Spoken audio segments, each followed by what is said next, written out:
할렐루야.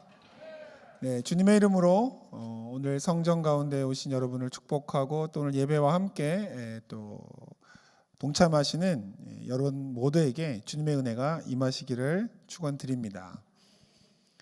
오늘 말씀 한번 먼저 보고 말씀 나누도록 하겠습니다. 창세기 13장 1절에서 6절 말씀입니다. 다 같이 함께 봉독하겠습니다. 아브라함이 애굽에서 그와 그의 아내와 모든 소유와 롯과 함께 네겝으로 올라가니 아브라함에게 가축과 은과 금이 풍부하였더라. 그가 네겝에서부터 길을 떠나 베델에 이르며 베델과 아이 사이 곧 전에 장막 쳤던 곳에 이르니 그가 처음으로 제단을 쌓은 곳이라. 그가 거기서 야훼의 이름을 불렀더라. 아브라함의 일행 롯도 양과 소와 장막이 있으므로 그 땅이 그들이 동거하기에 넉넉하지 못하였으니 이는 그들의 소유가 많아서 동거할 수 없었음이니라. 아멘. 저는 오늘 함께 봉독한 말씀을 통해서 진정한 풍부라고 하는 제목으로 잠시 말씀을 나누길 원합니다. 잘 한번 생각해 보세요. 오늘날 우리가 누리고 있는 것들은 20년이나 30년 전만 해도 대한민국의 10%의 사람들만이 누리고 있었던 혜택들이었다는 것을 우리가 잊고 살 때가 많은 것 같아요. 그 예를 제가 몇 가지 갖고 왔는데, 먼저 벽돌 아시죠, 여러분? 벽돌, 그죠? 예, 벽돌이라고 하는 것이 있는데 사진 좀 보여주세요.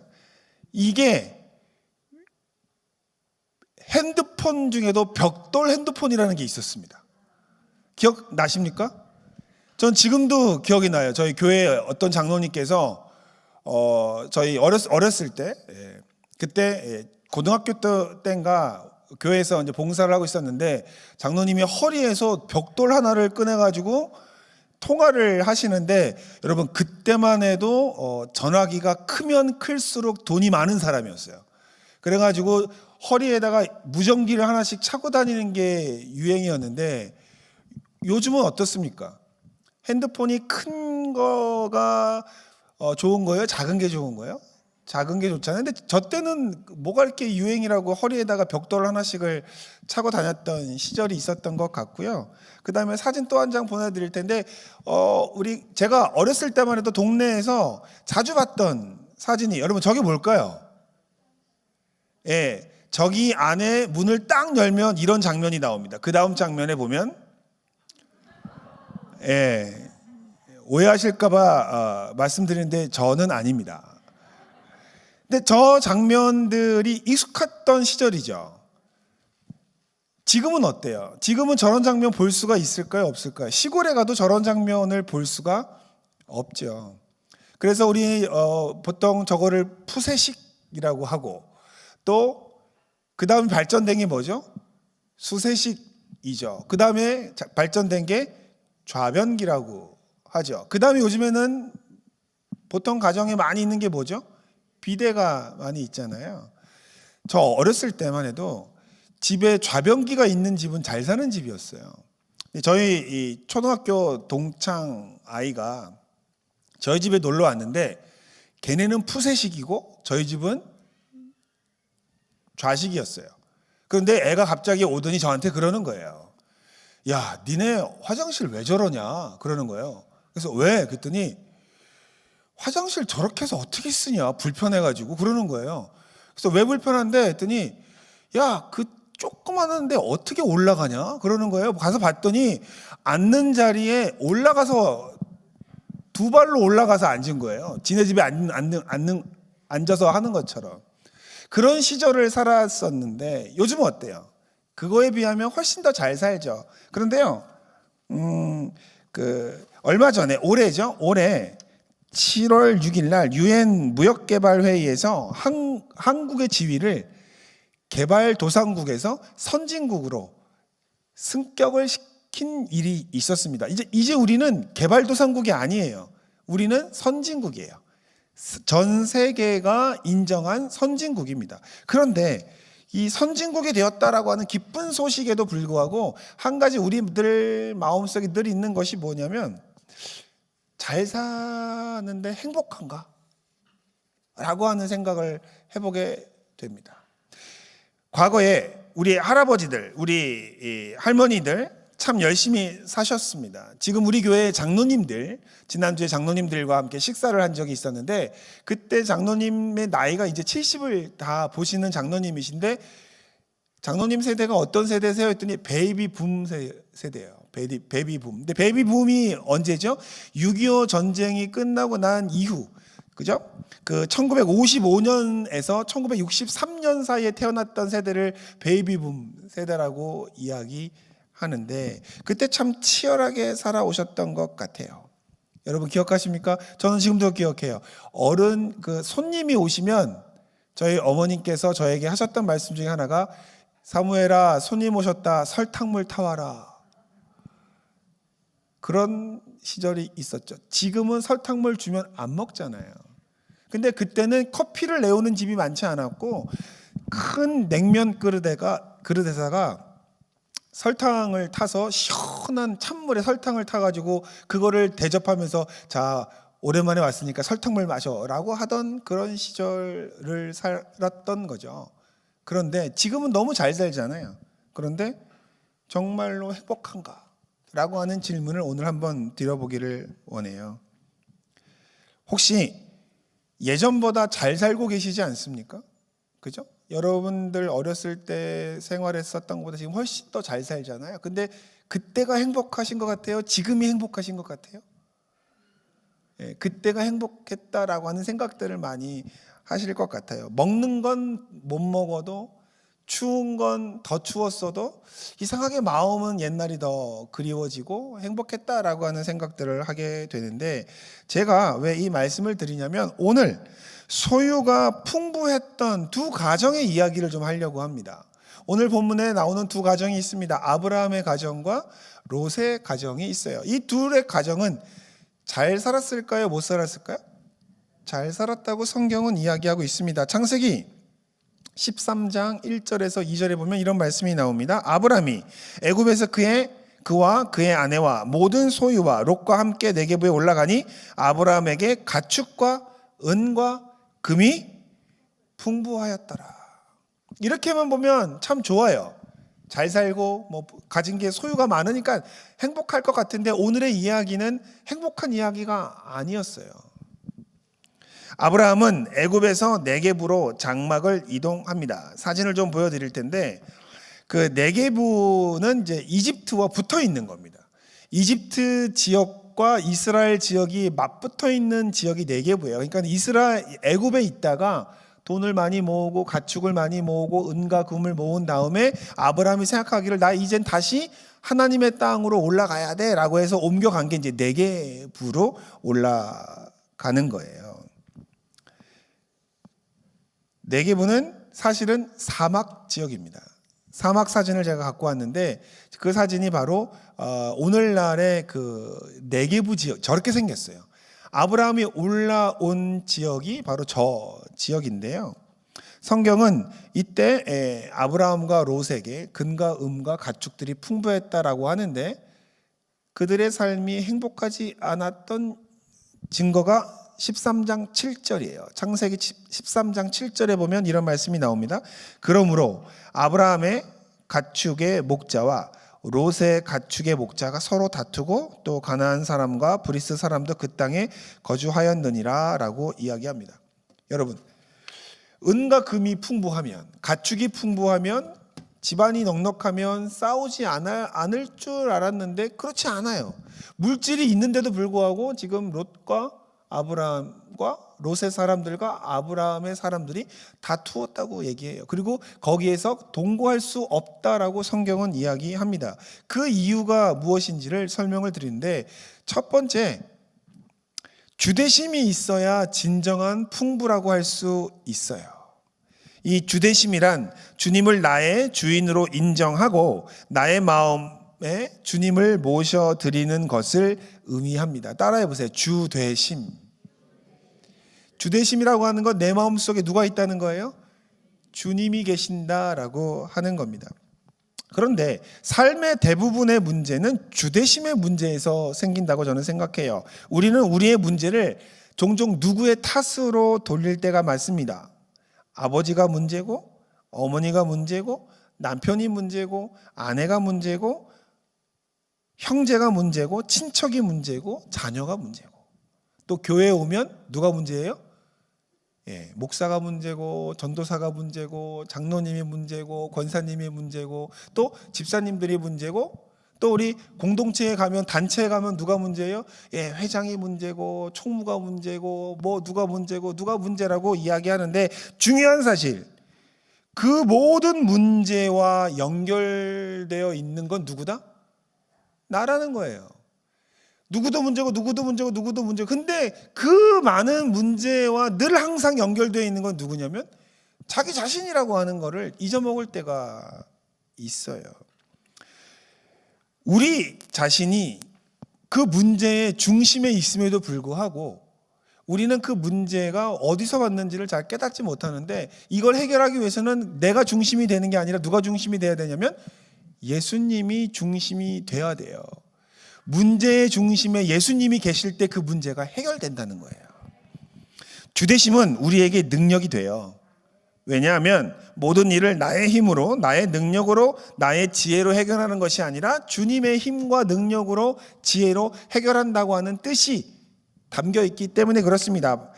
바울은 빌립보서 4장 13절에 이렇게 얘기했어요. 내게 능력 주시는 자 안에서 내가 모든 것을 할 수 있느니라. 사람들이 이 말씀을 좀 오해할 때가 있어요.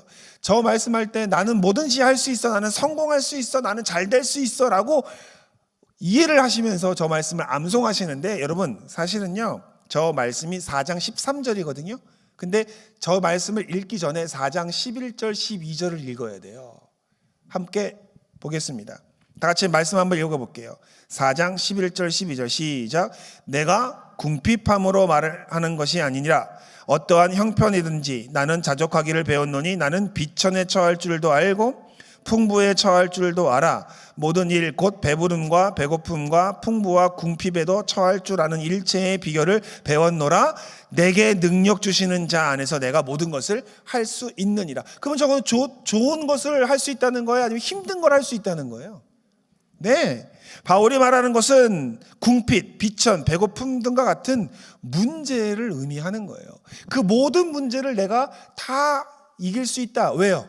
어디 안에서?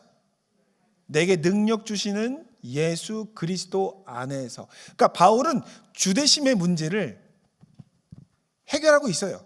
바울은 모든 문제를 주대심으로 해결합니다. 모든 문제의 중심에 예수님을 둬요. 예수님을 힘입어서 나는 할 수 있어. 비천에 처하기도 하고 배부름에 처하기도 하고 궁핍에 처하기도 하고 어떠한 역경에 처한다 할지라도 나는 예수님의 능력으로 나는 할 수 있어 라고 하는 고백이 바울의 고백인데, 그게 바로 주되심이라고 하는 거예요. 바울이 자족이라고 하는 단어를 사용했는데, 그 자족이라고 하는 단어는 편한 상태를 의미하는 게 아니에요. 그냥 나 만족해, 이게 아니에요. 어렵고 힘들고 문제가 있는 상황이지만 내가 그 안에 일체의 비결을 배웠다는 거예요. 어떤 비결이에요? 내게 능력 주시는 자 안에서 주대심의 문제를 가지고 문제를 해결했다고 하는 겁니다.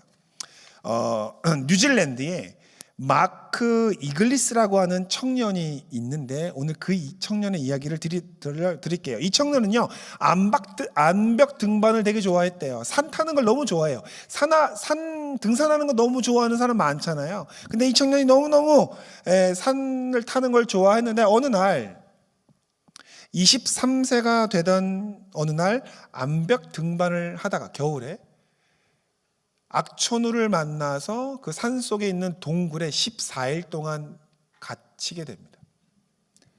먹을 것도 다 떨어지고 추위에 떨던 그가 잠을 자고 추위에 떨다가 눈을 떠보니까 14일이라고 하는 시간이 지났고 어느 순간부터 자기 발끝이 검정색으로 변하는 것을 발견하게 됐어요. 사진 좀 보여주세요.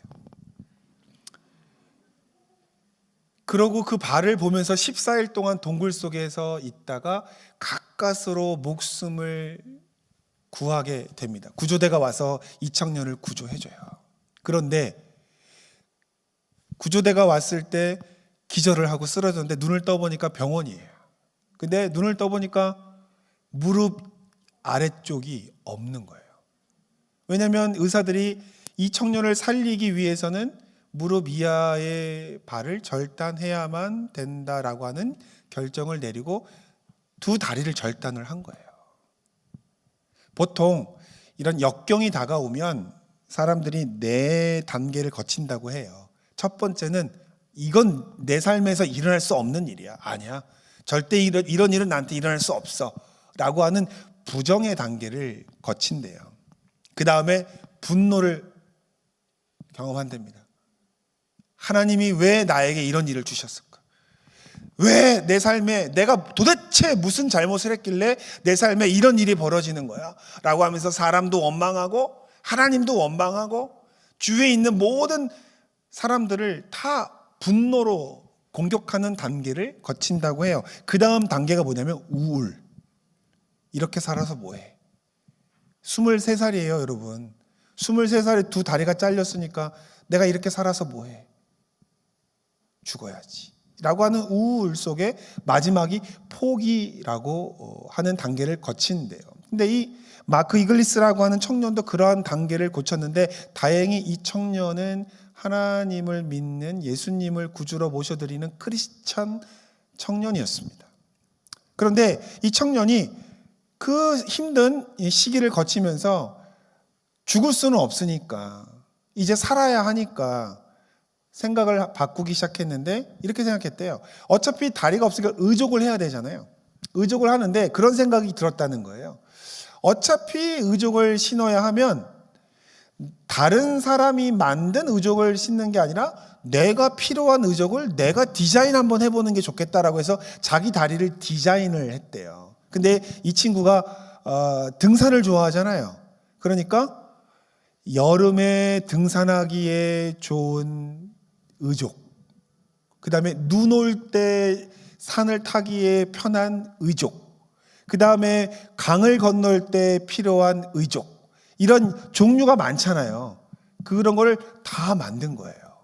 그리고 이 청년이 나이가 40살이 넘었어요. 지금은. 그런데 지금 이 청년은 나이가 40이 넘었지만 50이 다 돼 가지만 세계에 이름을 남깁니다. 누구로 이름을 남겼냐면 의족을 가지고 최초로 에베레스트 정상을 밟은 산악인으로 이름을 남기게 됩니다. 사진 좀 보여주세요. 네, 저렇게 자기가 개발한 그 얼음 눈을 딛고 올라갈 수 있는 의족을 개발해서 세계 최초로 에베레스트 정상에 등극해서 저 위에서 저렇게 사진을 찍은 거예요. 이 청년은 아니죠. 이제는 작년 노년이 다 됐죠. 50 넘었으니까. 그 분이 인터뷰를 하시면서 인터뷰를 했는데 걸작입니다. 들어보세요. 하나님이 나를 너무 사랑하셔서 내가 등산을 좋아하니까 등반하기에 좋은 발을 여러 개 주시려고 그런 일이 생긴 거 아닌가 생각이 들어요. 누구도 그에게 그렇게 생각하라고 강요하진 않았어요. 어떻게 보면 한 인간에게 벌어진 불운이죠. 불운 사고예요. 그런데 이 마크 이글리스라고 하는 사람은 그걸 어떻게 생각한 거예요? 주대심의 원리를 가지고 생각한 거예요. 그냥 난 재수가 없어, 내 인생은 참 버림받은 인생에, 그게 아니라 하나님이 나에게 더 많은 발들을 주시기 위해서 그런 일이 생긴 건 아닌가, 그런 생각을 했다는 거예요. 근데 여러분, 이러한 것이 철학, 심리학 용어로는 수용이라고 그래요. 수용. 포기가 아니라 수용인데, 수용을 간단하게 정의하자면 뭐냐면 어쩔 수 없이 받아들이는 것이 아니라 기꺼이 받아들이는 태도가 수용이라고 하는 겁니다. 주대심을 인정하는 사람들의 태도의 특징은 포기가 아니고 수용이에요. 그 예가 창세기 45장 4절 5절에 한 번 더 나와요. 여러분 모두 알고 계신 말씀일 텐데 한번 같이 봉독해야겠습니다. 창세기 45장 4절 5절이에요. 시작. 요셉이 형들에게 이르되 내게로 가까이 오소서. 그들이 가까이 가니 이르되 나는 당신들의 아우 요셉이니 당신들이 애굽에 판 자라. 당신들이 나를 이곳에 팔았다고 해서 근심하지 마소서.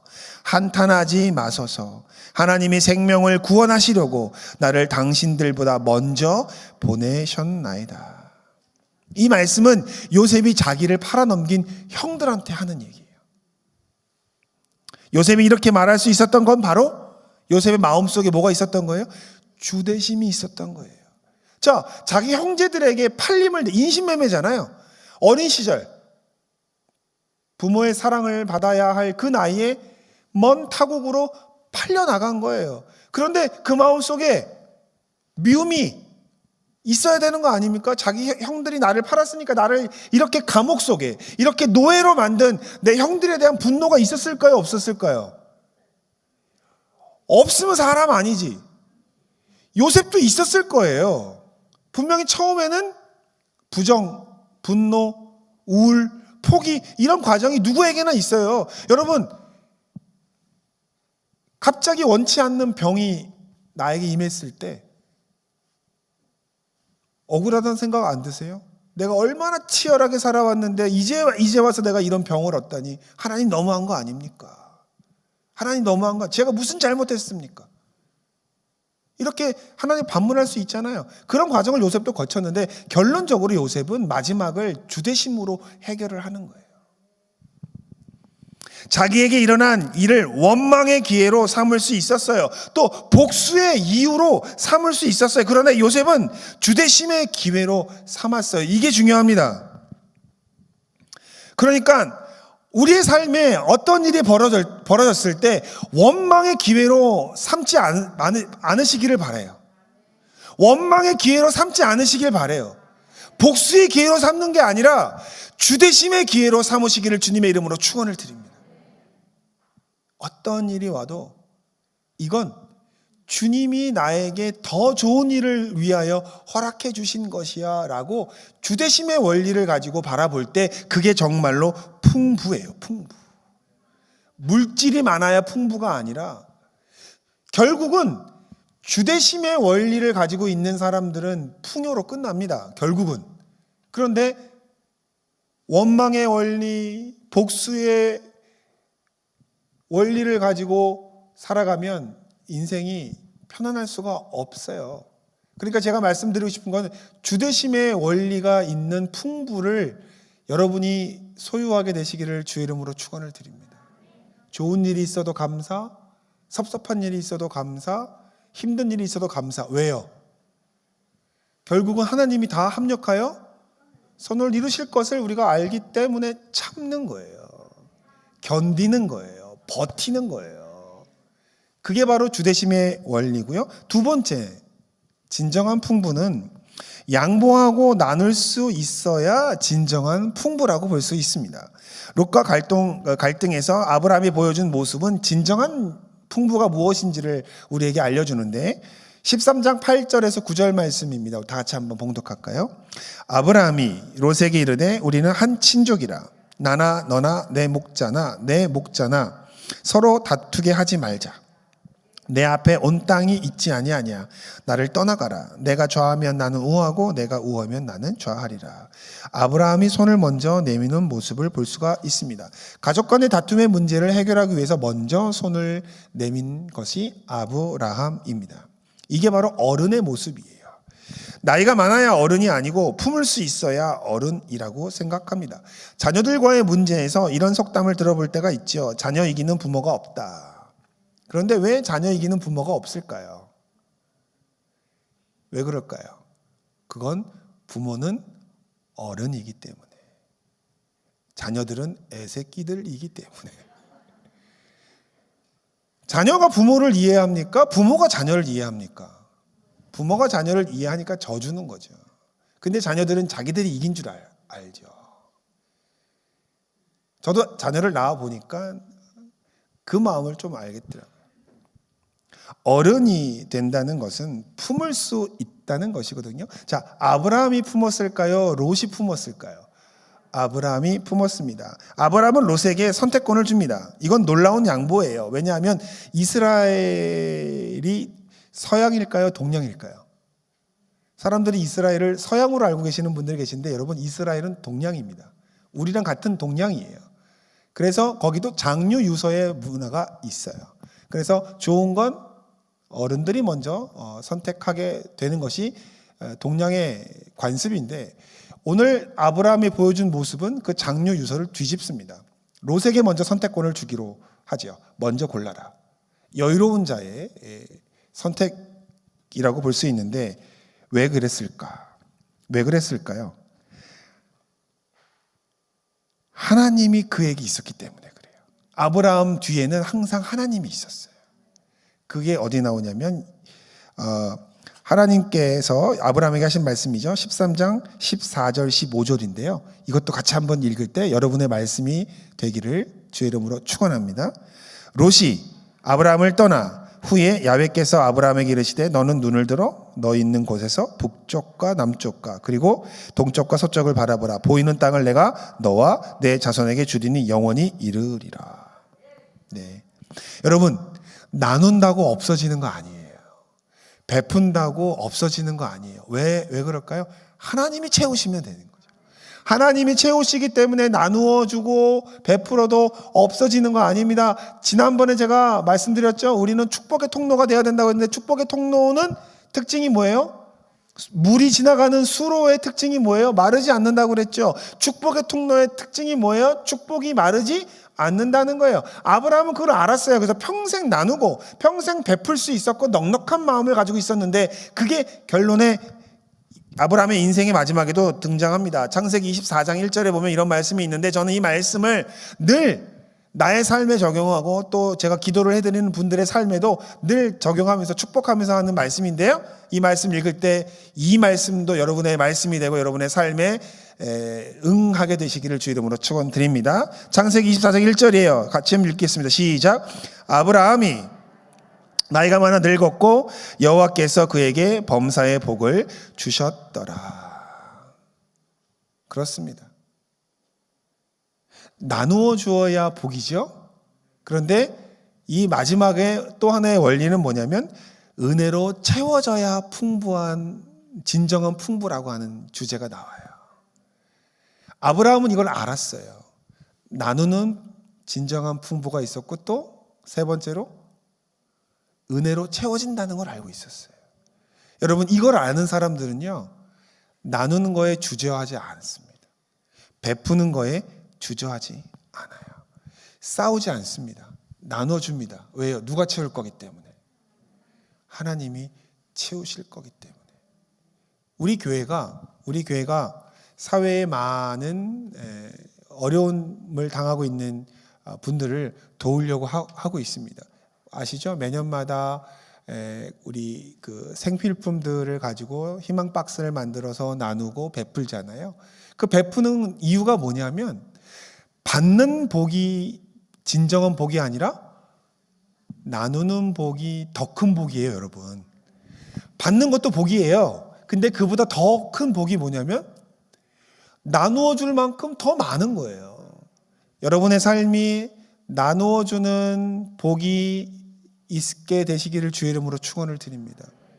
나누어도 베풀어도 꿔주어도 그 바닥이 드러나지 않게 하시는 그 삶의 축복이 여러분의 삶 속에, 여러분의 자녀 가운데, 여러분의 가정 가운데 넘치게 임하게 되시기를 주의 이름으로 축원을 드립니다.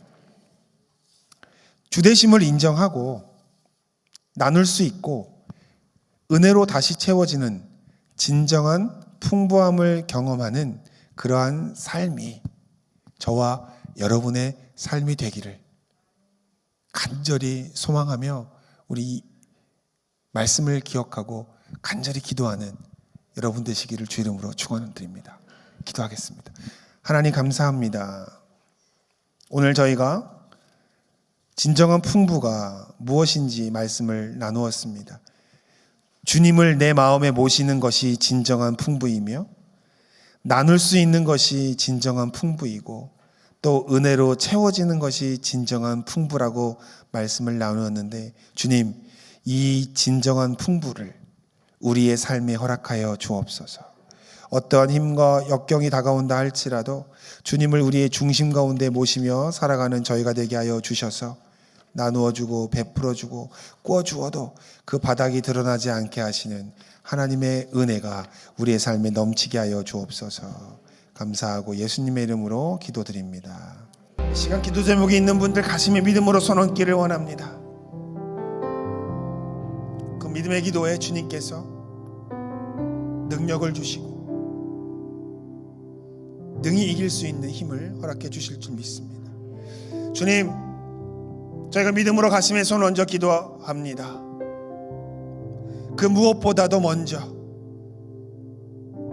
우리의 삶의 문제 가운데에서 주님을 우리의 삶의 중심으로 모셔드리는 주되심의 기회를 요셉처럼 삼을 수 있게 허락하여 주옵소서. 좋은 일이 와도 내 삶의 주인은 주님이시며, 힘들고 어려운 일이 있다 할지라도 내 삶의 진정한 주인은 예수 그리스도임을 믿음으로 선포하게 하여 주시옵시고, 요셉처럼 하나님 그 힘든 시간들을 이겨내고 견뎌내고 버티고 승리하는 믿음의 권석들 되게 하여 주옵소서. 우리는 승리합니다. 왜냐하면 하나님께서 그렇게 해주실 줄 믿기 때문에, 내게 능력 주시는 자 안에서 우리가 능히 이길 수 있는 힘을 허락하여 주옵소서. 주님, 삶의 문제 주님 앞에 가지고 나왔사오니 주님께서 삶의 해결자가 되어 주시옵소서. 아브라함이 나누어주고 베풀어주고 꾸어주어도 아브라함의 범사가 늘 항상 은혜가 충만했던 것처럼 하나 우리의 삶에 부족함이 없게 하여 주시옵소서. 기도하며 응답받게 하여 주시옵소서. 하늘의 문이 활짝 열리게 하여 주시고 땅의 기름진 곳으로 거두게 하여 주시옵소서. 주님, 예수님의 이름으로 축복의 통로들이 되게 하여 주셔서 주님을 증거하고 하나님의 선하시고 아름다운 덕을 증거하는 믿음의 백성들 되게 역사하여 주시옵소서. 예수님의 이름으로 승리하기를 원합니다. 예수님의 이름으로 응답받기를 원합니다. 건강의 문제를 놓고 기도합니다. 주님, 예수 그리스도의 십자가의 보혈로 건강케 하여 주시옵소서. 내 몸에 있는 악한 것들아, 예수 그리스도의 보혈로 내게 명언하니 묶음받고 떠나가게 될지어다. 보혈의 능력으로 떠나가게 될지어다. 예수님의 이름으로 내게 명언하니 물러갈지어다. 나에게서 떠나갈지어다. 우리에게서 떠나갈지어다. 내 몸아, 내 육체야, 내 오장육부 사지백제 뼈 마디마디 세포세포야, 내가 예수 그리스도의 이름으로 명하노니 주의 능력이 너에게 들어갈지어다. 회복하게 될지어다. 온전케 될지어다. 하나님, 에스겔서 37장의 마른 뼈와 같이 하나님 생명이 없는 그곳들도 하나님의 성령이 뼈를 맞추고 살이 돋게 하고 생기를 넣어주셔서 아버지 거대한 군대가 이루게 하신 것처럼 우리도 주의 성령께서 임하여 주셔서 우리를 살아있는 군대가 되게 하여 주시옵시고, 승리하는 군대가 되게 하여 주시고, 살아있는 하나님의 군사들이 되게 역사하여 주옵소서. 연약한 질병들아, 예수 이름으로 명하노니 떠나갈지어다. 떠나갈지어다. 다시는 우리의 백성들 가운데 오지 말지어다. 건강한 세포들은 힘을 얻을지어다. 내 영혼아, 내 육체야, 예수님의 이름으로 명하노니 힘을 얻을지어다. 힘을 얻을지어다. 병마를 내쫓게 될지어다. 내 마음아, 두려워하지 말라. 겁내지 말라. 염려하지 마라. 예수님의 이름으로 승리함을 믿고 의지하고 선포하는 내 영혼이 될지어다. 물질의 문제에도, 장막의 문제에도, 송사의 문제에도, 자녀의 문제에도, 직장의 문제에도, 사업장의 문제에도 예수님의 은혜가 임할지어다. 채우시는 하나님의 복이 임할지어다. 눌러 흔들어 넘치도록 안겨주시는 하나님의 축복이 임하게 될지어다. 임하게 될지어다. 임하게 될지어다. 그리하여 예수님의 이름으로 사랑을 나누고 베풀고 꺼주고 하나님의 선하신 아름다운 덕을 어둡고 힘든 세상 가운데 증거하는 하나님의 귀한 축복의 통로들, 진정한 풍요를 누리는 하나님 백성들이 되게 될지어다. 주님, 늘 은혜 가운데 채워주시고 부족할 때 넉넉히 채우시는 아브라함의 복으로 우리에게 응답하여 주옵소서. 감사드리고 이 모든 말씀 예수님 이름으로 간절히 기도드리옵나이다. 아멘. 지금은 우리 주 예수 그리스도의 무한하신 은혜와 아버지 하나님의 극진하신 사랑과 보혜사 성령님의 대주고통 충만케 하시는 은혜가 주님을 중심에 모시고 진정한 풍부를 경험하는 삶을 살기를 원하는 하나님의 귀한 권속들에게 지금부터 영원까지 함께 계시기를 간절히 축원드리옵나이다.